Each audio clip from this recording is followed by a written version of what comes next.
byiza kuri wese mu gukurikira Dreamax TV. Uyu ni umwanya wa fake news. Fake news mugiye kubana nanjye Ishimwe Karebo aka Buribanga. Uyu munsi mu mujyi wa Kigali mu nyubako ya Kigali Single Center hateganyijwe inama irahuriza hamwe ingaragu iraza kwigira hamwe uburyo ki izi ngaragu zaza gushaka. Muri izi ngaragu harimo uwo bita Tukote, Papa Sava, King James, Axel Rugangura, Rocky Kirabiranya ndetse n'abandi.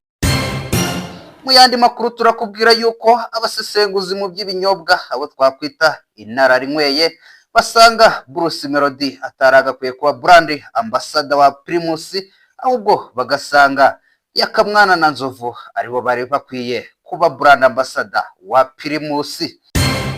Naho abafite ubukerarugendo mu nshingano mu karere ka Nyaruguru bari mu biganiro n'ubuyobozi bw'umujyi wa Kigali ku buryo ki bazajya batiza Kigali Convention Center mu rwego rwo guteza ubukerarugendo imbere bw'aka karere.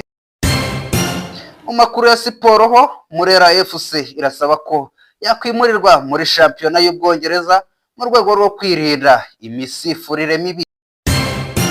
Mu makuru y'imyidagaduro, nyuma yuko bibaye official yuko Bruce Melody afitanye korabo na Diamond Platinum, uwitwa Lucky Fire nawe yateguje korabo na Burna Boy.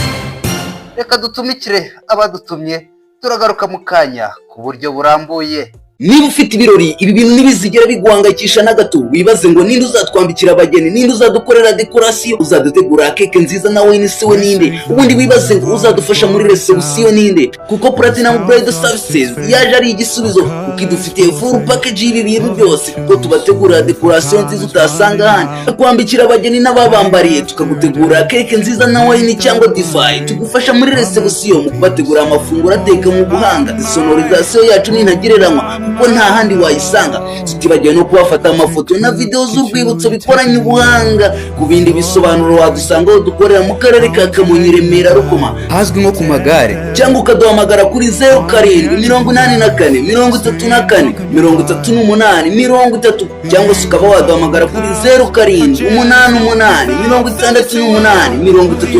0788383716. Platinum Bridal Services, ibirori byawe tubigira ibyacu. Yes, twagarutse ku makuru ku buryo burambuye. Niba ushaka yuko tukugezaho amakuru ku buryo burambuye, tubwire muri komenti, ukore like, ukore subscribe kuri YouTube channel yacu Dreamax TV, ubundi tugutegurire amakuru ku buryo burambuye. Mu makuru y'incamake mwari kumwe nanjye Ishimwe Karebo aka Buribanga.